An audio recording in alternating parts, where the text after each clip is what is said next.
Assalamualaikum warahmatullahi wabarakatuh. Perkenalkan, nama saya Dr. Rinaldi STMBE, dosen tetap jurusan Manajemen Fakultas Ekonomi dan Bisnis Universitas Cokroaminoto, Yogyakarta.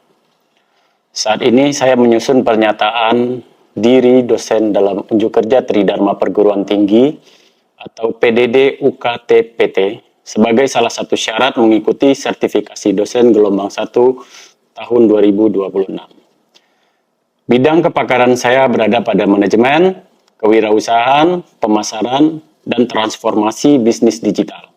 Mata kuliah yang saya ampu antara lain manajemen startup, digital marketing, pemasaran, dan bisnis di Indonesia.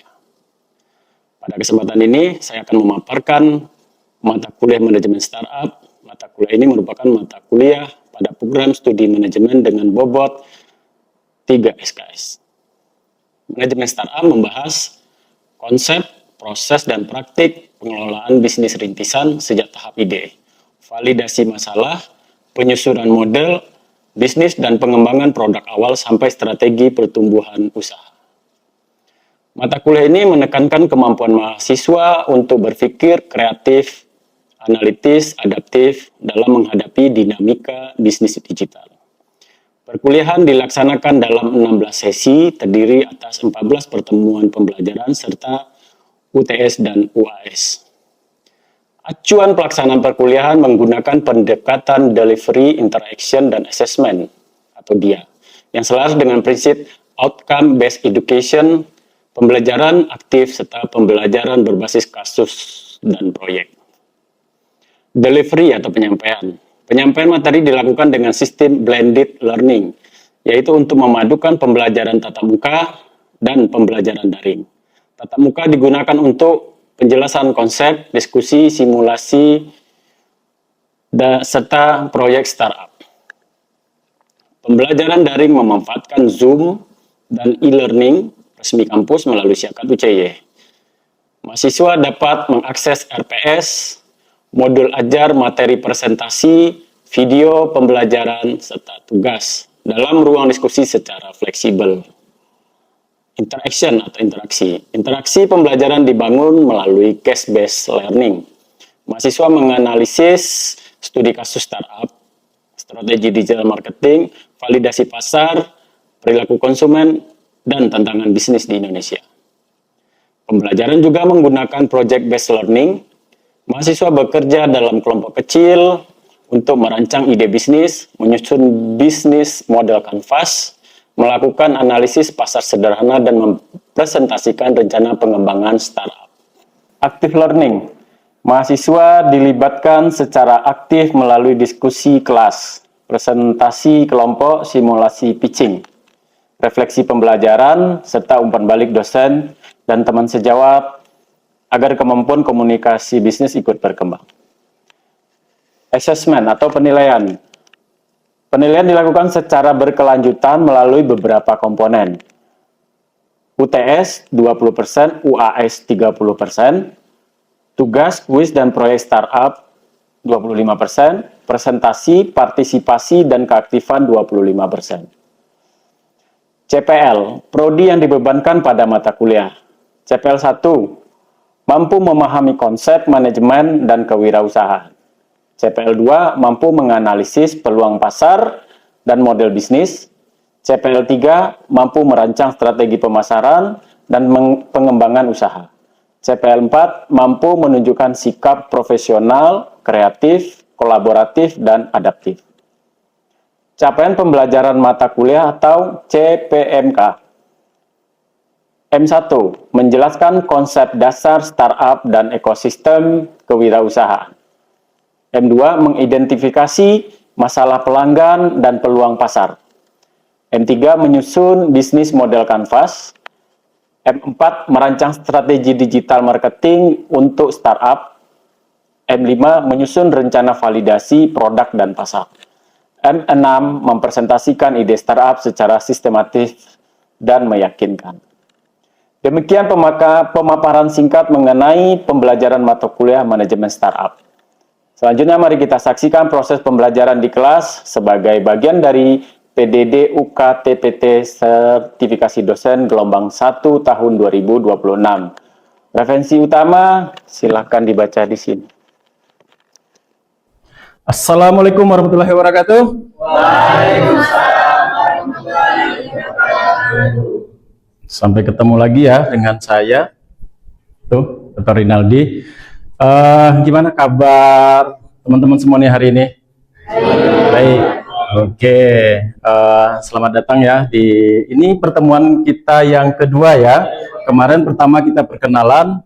Hari ini kita masuk ke mata kuliah ke mata kuliah inti yaitu startup digital. Oke, sebelum dimulai ada yang tidak hadir nggak hari ini? Hadir semua. Oke, coba saya buktiin ya. Coba absen dulu nih di sini, silahkan.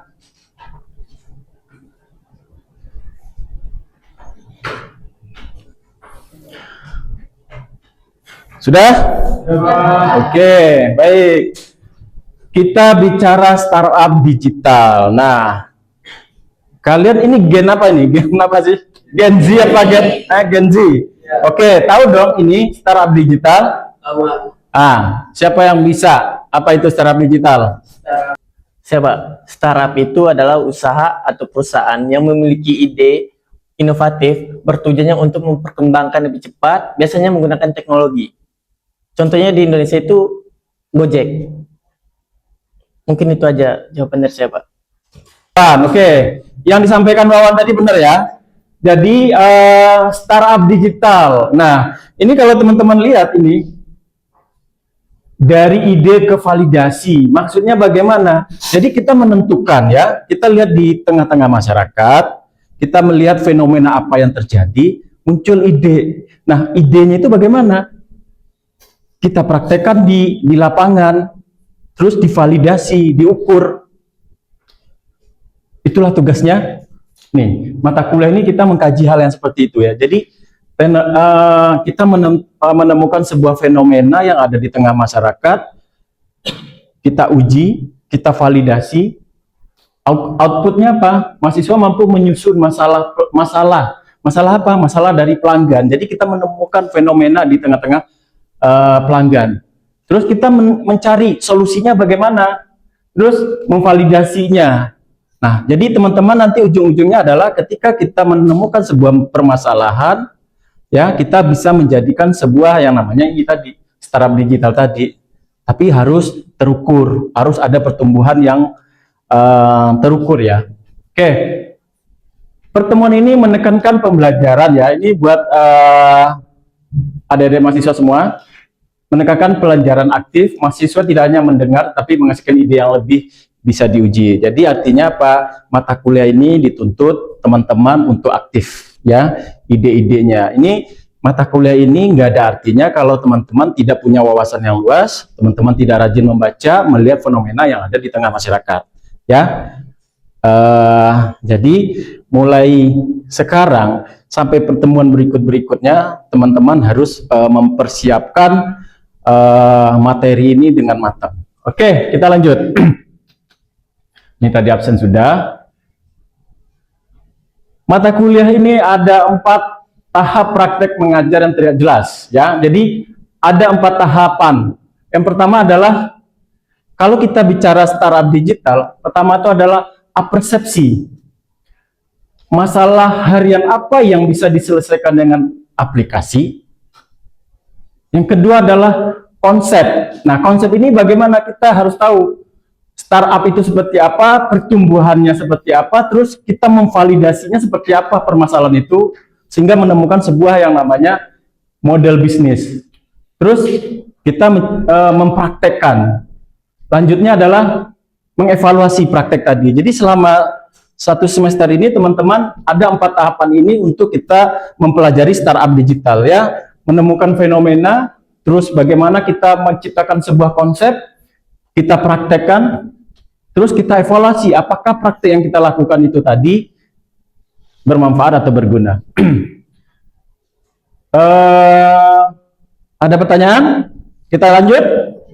Oke, baik. Sorry nih ya. Nah, kita masuk ke tujuan pembelajaran.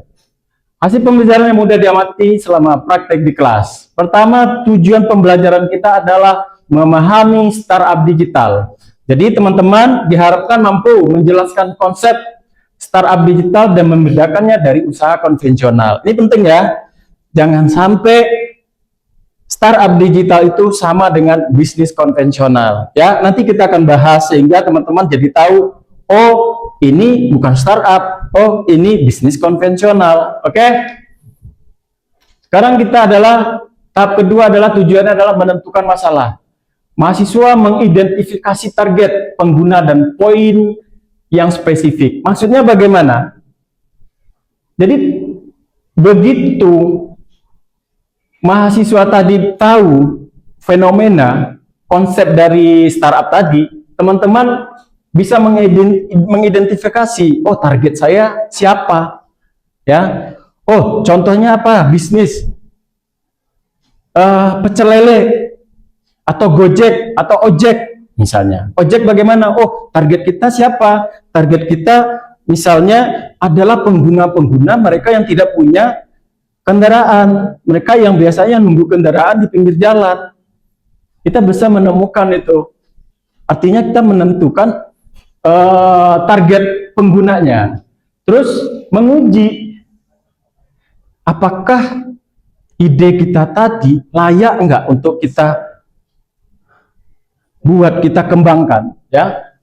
Jadi ini adalah tujuan pembelajaran. Jadi teman-teman tahu nanti dari awal konsepnya seperti apa, menciptakannya seperti apa, menemukan fenomenanya seperti apa, dan terakhir adalah solusinya bagaimana, ya. Jadi diharapkan teman-teman yang lulus dari mata kuliah ini sudah dapat gambaran, oh saya kayaknya cocoknya jadi pebisnis aja nih, saya mau menjadi startup, ya. Karena apa? Ini menarik, ya. Teman-teman kan tahu bahwa tidak semua teman-teman yang ada di ruangan ini belum tentu besok untuk menjadi misalnya pegawai, ya kan? Bisa jadi teman-teman nggak cocok untuk jadi seorang pegawai. Mau cari pekerjaan, bahasa Inggrisnya rendah. Terus apa lagi? Misalnya IPK-nya rendah. Ya, jadi itu penting sekali. Nah, ini adalah solusi nih bagi teman-teman yang nggak mau bekerja dengan orang lain, nggak lolos PNS. Kita ciptakan usaha sendiri. Oke, lanjut. Nah, saya ada challenge buat teman-teman, ya. Kita masuk ke poin tahap pertama tadi, persepsi dari masalah ke peluang. Nah ini, dalam 7 hari terakhir layanan digital, apa yang paling sering kalian gunakan dan masalah apa yang masih kalian rasakan? Oke, instruksinya, tulis satu masalah harian, diskusikan dengan teman, sampaikan contoh masalah ke depan kelas. Saya kasih waktu 1 menit, ya.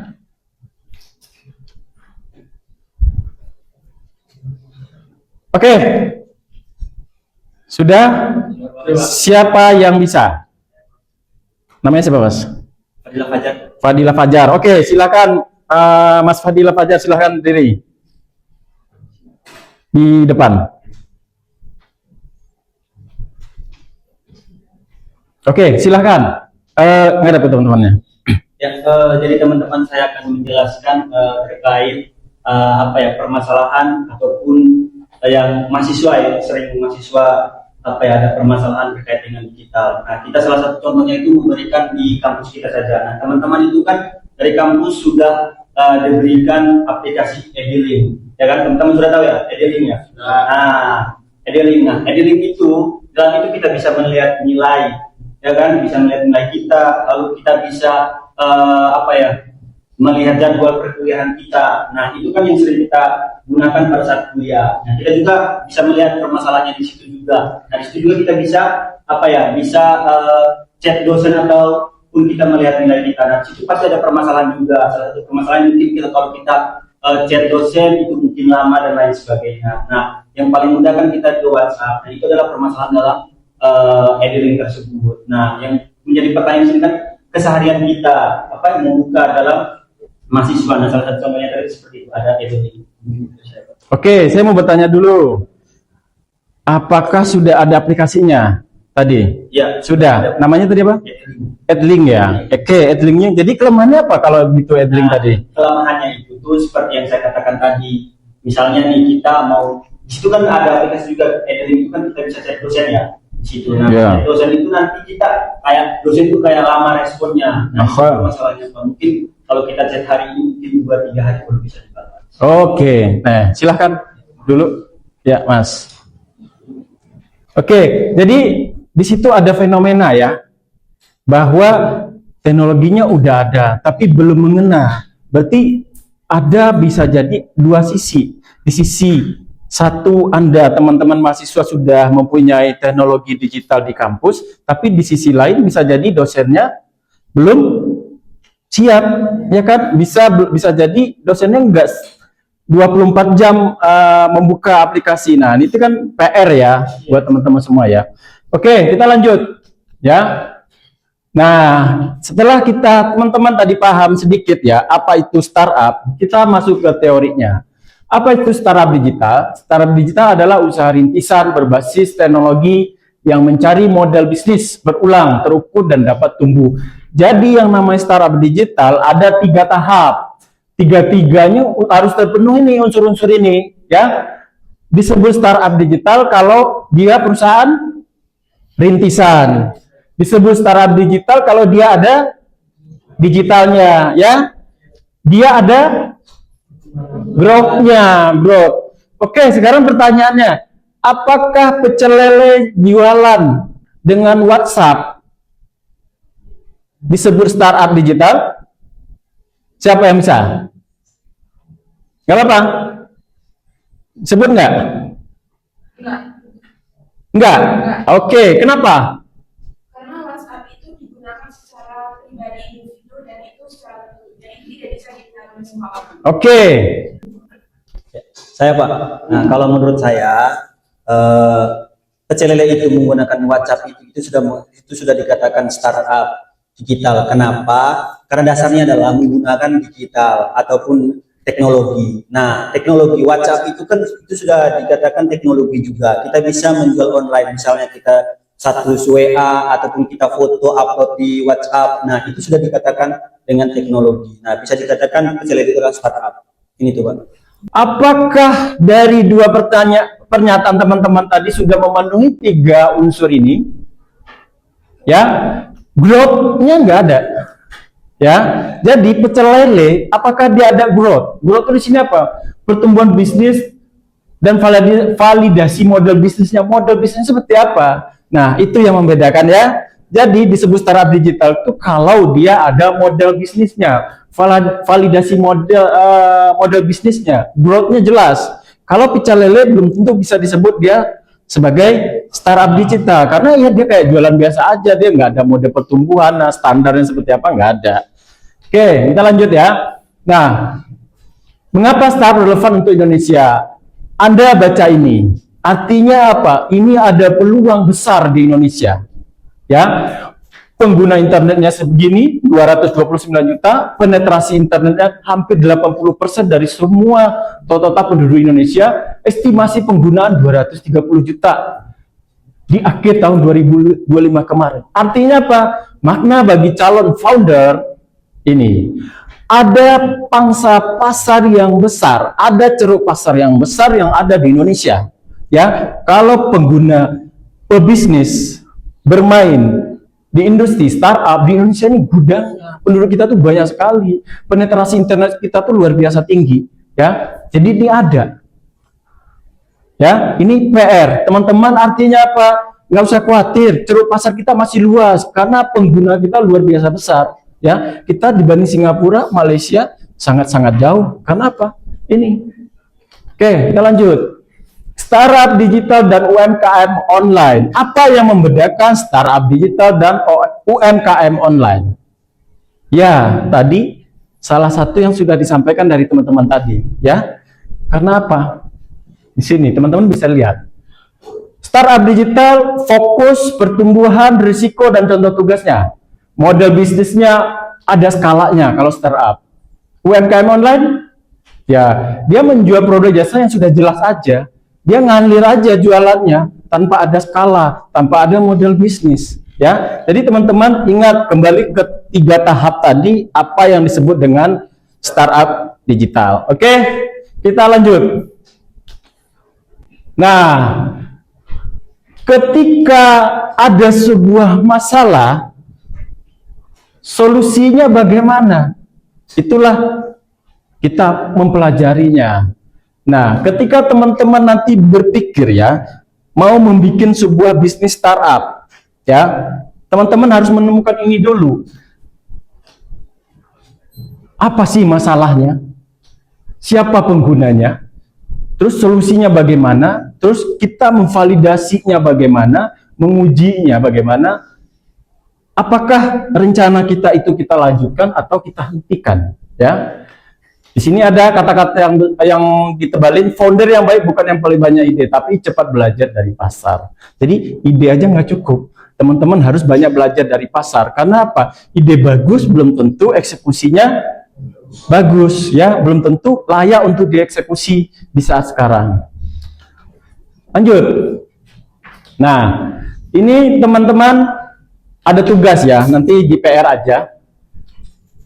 Bentuk kelompok 3-4 orang, cari masalah nyata di dalam kampus, ya. Terus teman-teman tentukan siapa penggunanya, apa masalahnya, solusi digitalnya bagaimana, dan cara validasinya bagaimana. Outputnya bagaimana? Ya, nanti ada ujiannya sedikit. Nah, ini buat gambaran biar teman-teman nggak bingung. Sebagai contoh, di kampus kita ada permasalahan perparkiran, ya. Ketika muncul sebuah permasalahan perparkiran, ya teman-teman, kalau lagi prosesnya lagi rame, pada datang semua, parkiran berantakan. Muncul sebuah masalah yang timbul karena apa? Terjadi di lingkungan kita sendiri di kampus. Kita lihat penggunanya siapa, masalahnya apa, parkir yang berantakan, solusi digitalnya gimana? Oh, kita bikin aja ya aplikasi yang simple. Begitu kita masuk, kita udah tahu mau parkir di mana. Sini yang kosong, sini yang kosong, gitu. Sini area yang boleh parkir, di sini area yang tidak boleh parkir. Itu adalah bentuk salah satu solusi, ya.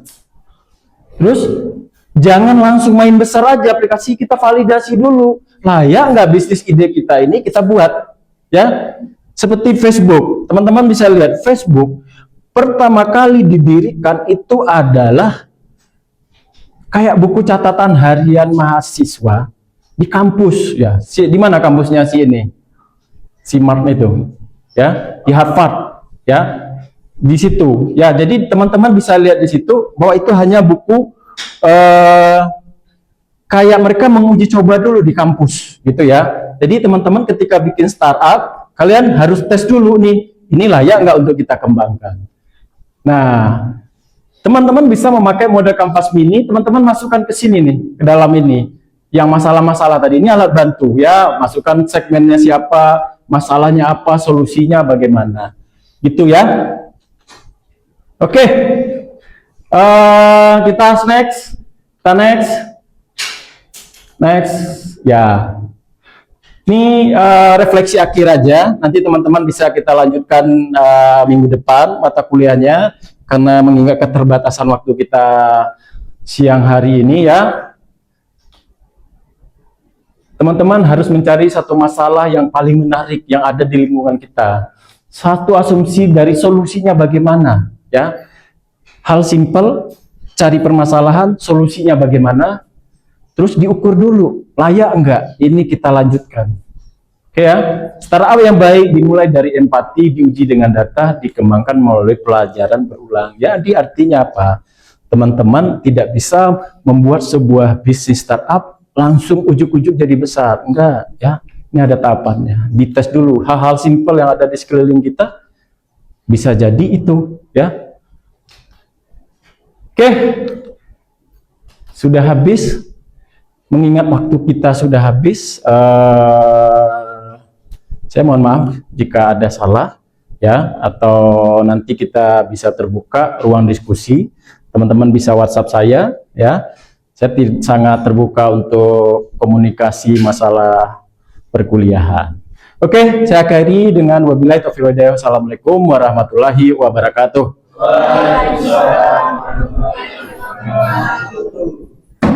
Pada perkuliahan hari ini, mahasiswa telah mampu memahami konsep, proses, dan praktik pengelolaan bisnis. Rintisan sejak tahap ide, validasi masalah, penyusunan model bisnis, pengembangan produk awal sampai strategi pertumbuhan usaha manajemen startup. Pembelajaran dilaksanakan dengan menggunakan pendekatan delivery, interaction, dan assessment, atau DIA yang selaras dengan prinsip outcome-based education. Pembelajaran aktif serta pembelajaran berbasis kasus dan proyek. Terima kasih atas perhatian Bapak Ibu Asesor. Video ini disusun sebagai salah satu dokumen pernyataan diri dosen dalam unjuk kerja Tridharma Perguruan Tinggi atau PDD UKT-PT. Semoga dengan adanya video ini bisa menjadi pertimbangan yang baik dalam proses penilaian sertifikasi dosen gelombang 1 tahun 2026. Akhir kata, saya ucapkan terima kasih. Wabillahi taufiq wal hidayah. Wassalamualaikum warahmatullahi wabarakatuh.